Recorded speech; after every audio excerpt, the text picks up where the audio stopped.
नमस्कार दोस्तों। टीडीआर यानी टिकट डिपॉजिट रिसिप्ट।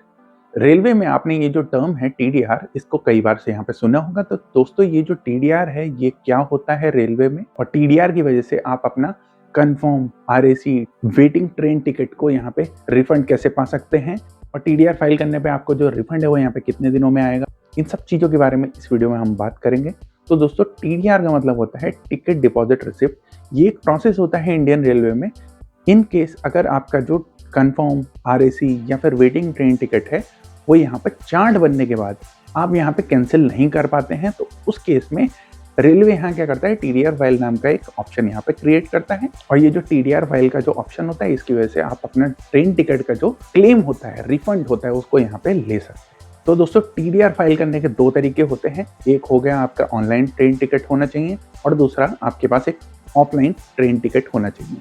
अगर आपका ऑनलाइन ट्रेन टिकट है तो सिंपली आप आईआरसीटीसी वेबसाइट या फिर एप्लीकेशन या फिर थर्ड पार्टी ऐप में, जहाँ पे आपको माई अकाउंट में यहाँ पे फाइल टीडीआर का जो ऑप्शन है वो यहाँ पे आ जाएगा। फाइल टीडीआर का ऑप्शन पे आप यहाँ पे फाइल करेंगे, और रीज़न आपको यहाँ पे पता होना चाहिए। तो रीज़न मैं थोड़ी देर बाद बताऊंगा आपको कि यहाँ पे रीज़न आपको कौन सा देना है। इसी तरह से जब काउंटर ट्रेन टिकट है आपके पास, तो उसके लिए आपको रेलवे स्टेशन पे जाना पड़ेगा। रेलवे स्टेशन पे जाएंगे आप, और वहाँ जाके आप अपना ट्रेन टिकट को यहाँ पे टीडीआर फाइल कर सकते हैं। तो टीडीआर फाइल करने के जो मेन रीजंस होते हैं, जैसे मान लीजिए आपकी ट्रेन जो है वो यहाँ पे कैंसिल हो गई, और आपका यहाँ पे चार्ट बन चुका है लेकिन ट्रेन कैंसिल हो गई 1 घंटे पहले, 2 घंटे पहले, तब आप जो अपना ट्रेन टिकट यहाँ पे नॉर्मल तरीके से यहाँ पे कैंसिल करेंगे, उसमें यहाँ पर आपको कोई रिफंड नहीं मिलेगा। या फिर मान लीजिए आपकी ट्रेन जो है वो डाइवर्ट हो जाती है, या फिर शॉर्ट टर्मिनेटेड ट्रेन हो जाती है, जिसकी वजह से आप अपना जो डेस्टिनेशन है वहाँ पे नहीं पहुँच पाते हैं। ये सब जो रीजंस हैं, इसकी वजह से आप अपना जो टीडीआर है वो यहाँ पे फाइल कर सकते हैं। तो मैं एग्जैक्टली आपको ढंग से बताऊंगा कि टीडीआर फाइल करने का जो रीज़न है क्या होना चाहिए, और उसमें वो कितने टाइम के अंदर आपको अपना जो टीडीआर है वो फाइल करना होगा, और आपको यहाँ पे जो रिफंड है वो यहाँ पे कितना मिलेगा। तो टीडीआर फाइल करने का जो पहला रीज़न है वो होना चाहिए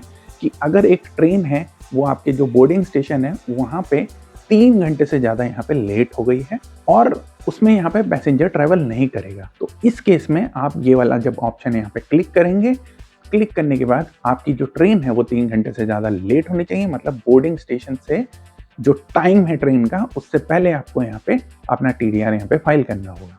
एग्जाम्पल के तौर पे मैं आपको बता देता हूँ, मान लीजिए 3 बजे की कोई ट्रेन है आपकी, आपके बोर्डिंग स्टेशन से, और आपकी जो ट्रेन है वो 3 घंटे से यहाँ पे लेट है। उस केस में अगर आप यहाँ पे ट्रेवल नहीं करते हैं, तब आप यहाँ पे ये वाला ऑप्शन यहाँ पे लगा सकते हैं। तो आपका यहाँ पे रिफंड जो है टीडीआर फाइल करने पे वो आ जाएगा 2 से 3 महीने के अंदर। आपको एक चीज़ ध्यान रखनी होगी, ट्रेन छूटने के बाद आपको यहाँ पे टीडीआर फाइल नहीं करना है, उसके बाद आपको कोई रिफंड नहीं मिलेगा। फिर इसके बाद हम यहाँ पे बात करते हैं सेकंड रीज़न पे। सेकंड रीज़न में ये है कि अगर आपका ट्रेन टिकट जो था वो वेटिंग था या फिर आरएसी था, और चार्ट बनने के बाद भी यहाँ पर वेटिंग और आरएसी ही शो हो रहा है, उस केस में आप ट्रेन के छूटने से आधे घंटे पहले तक यहाँ पे अपना जो टीडीआर है वो फाइल कर सकते हैं। तो आपको यहाँ पे 7 दिन के भीतर आपका जो रिफंड है वो यहाँ पे आ जाएगा। इसके बाद हम यहाँ पे बात करेंगे तीसरे रीजन के बारे में। तीसरा रीजन ये होना चाहिए कि अगर आपका ट्रेन जो है वो यहाँ पे डाइवर्ट हो जाती है, या फिर आपका बोर्डिंग स्टेशन नहीं पहुँच पा रही है, या फिर आपका जो डेस्टिनेशन स्टेशन है वहाँ पे नहीं पहुँच पा रही है, और इस केस में पैसेंजर जो है वो यहाँ पे ट्रैवल नहीं करेगा, तब आप यहाँ पे ये जो टीडीआर है वो यहाँ पे फाइल कर सकते हैं। इस केस में आपको ट्रेन के छूटने से 72 घंटे के अंदर आपको यहाँ पे अपना जो टीडीआर है वो यहाँ पे फाइल करना होगा। फिर इसके बाद हम यहाँ पे बात करते हैं चौथे रीजन के बारे में। चौथा रीजन होना चाहिए आपकी जो ट्रेन है वो यहाँ पे शॉर्ट टर्मिनेटेड हो जाती है। एग्जाम्पल के तौर पे मैं शॉर्ट टर्मिनेटेड ट्रेन के बारे में बता देता हूँ। मान लीजिए एक ट्रेन है, दिल्ली से चल के हावड़ा जा रही है, तो वो पटना रेलवे स्टेशन के आगे यहाँ पे नहीं जा रही है, यानी वो ट्रेन वहीं पे समाप्त हो चुकी है। उसका जो जर्नी है उस ट्रेन का वो यहाँ पे समाप्त हो चुका है। तो उस केस में आपको क्या करना है, आपको अपना जो टीटी है आपकी जो ट्रेन का है, या फिर आपका जो जोनल ऑफिसर है जिस रेलवे स्टेशन के अंडर में आप वहाँ पे हैं, और वहाँ जाके आप उससे यहाँ पे लिखवाएंगे। एक सर्टिफिकेट लगेगा, सर्टिफिकेट में ये लिखा होना चाहिए कि जो आपकी ट्रेन है वो यहाँ पे शॉर्ट टर्मिनेटेड हो गई। शॉर्ट टर्मिनेटेड होने की वजह से आप अपना जो बाकी बचा हुआ यहाँ पे यात्रा है वो यहाँ पे नहीं कर पा रहे हैं। तो इस केस में आपको यहाँ पे टीडीआर में जो है वो यहाँ पे रिफंड मिल सकता है, अगर आप टीडीआर फाइल करेंगे, इसमें यहाँ पर आपको ट्रेन छूटने से 72 घंटे के अंदर टीडीआर को फाइल करना होगा और टीडीआर फाइल करना होगा आपको अपने जो किसी बड़े रेलवे स्टेशन पे या फिर वहाँ का जो ज़ोनल ऑफिसर है उसके पास जाके। लेकिन वहाँ पर आपको एक सर्टिफिकेट ज़रूर लगेगा।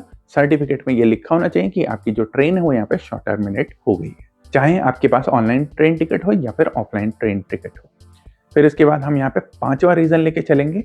5वां रीज़न है कि एसी फेलियर हो जाता है। इन केस अगर आप किसी एसी क्लास में यहाँ पे ट्रैवल कर रहे हैं, फर्स्ट एसी, सेकंड एसी या फिर थर्ड एसी या फिर चेयर कार में, और आपका यहाँ पे जो ट्रेन का जो कोच है उसका जो एसी है वो यहाँ पे वर्क नहीं कर रहा है। इस केस में आप यहाँ पे क्या करेंगे, जो आपका ट्रेन का टीटी है उससे यहाँ पे सर्टिफिकेट बनवाएंगे। सर्टिफिकेट वो एक पेन से यहाँ पे लिख के आपको देगा। इस ट्रेन का जो कोच है उसका जो एसी है वो यहाँ पे फेल हो चुका है, इसकी वजह से हमको यहाँ पे रिफंड यहाँ पे मिलना होगा। तो आपको वो जो सर्टिफिकेट मिला है, सर्टिफिकेट मिलने से वजह से आप यहाँ पे टीडीआर को फाइल करेंगे और टीडीआर फाइल करने पे आपको यहाँ पे रिफंड मिल जाएगा। तो ये जो टीडीआर फाइल करना है वो ट्रेन छूटने से 20 घंटे के अंदर करना होगा और इसमें जो रिफंड आएगा वो आएगा 1 साल के अंदर। और इसी में लास्ट जो टीडीआर फाइल करने का जो लास्ट ऑप्शन है उसमें ये है कि अगर आपका जो ट्रेन टिकट है वो हायर क्लास में था और वो चेंज होके अब लोअर क्लास में हो चुका है, उस केस में आपको ये करना है कि आपका जो जोनल ऑफिसर है उसके पास या फिर किसी बड़े रेलवे स्टेशन पे स्टेशन मास्टर से वो सर्टिफिकेट बनवाएंगे कि आपका जो ये रीज़न है इसकी वजह से आप यहाँ पे, या इसी वजह से आपको यहाँ पे यात्रा करनी है या नहीं करनी वो अलग चीज़ है। इसमें आपको यहाँ पर रिफंड चाहिए क्योंकि आपका जो फेयर है वो यहाँ पे कंपेरेटिवली कम हो जाएगा। टीडीआर फाइल करना होगा आपका ट्रेन के छूटने से 2 दिन के अंदर और इसमें जो आपको रिफंड है वो कम से कम 6 महीने के करीब अंदर आ जाए। तो दोस्तों मैंने आपको ये जो रीज़न्स हैं सारे बता दिए हैं, कैसे आपको यहाँ पे फाइल करना है, किस रीज़न में यहाँ पर आपका यहाँ पर रिफंड मिल सकता है। ये जो रीज़न है इसमें अगर आपने गलत बताया तो आपको यहाँ पे कोई रिफंड नहीं मिलेगा, ये चीज़ आपको ध्यान रखनी है। ये जो टीडीआर का प्रोसेस होता है ये बहुत स्लो होता है, वो जोनल ऑफिसर पे डिपेंड करेगा, वो आपको 100% भी रिफंड यहाँ पे दे सकता है या फिर आपको कोई भी रिफंड नहीं मिल सकता। तो दोस्तों अगर आपको टीडीआर से जुड़ा हुआ कोई भी क्वेश्चन है नीचे कमेंट जरूर करें, इस वीडियो को लाइक करें, शेयर करें और चैनल को सब्सक्राइब जरूर करें। Thank you.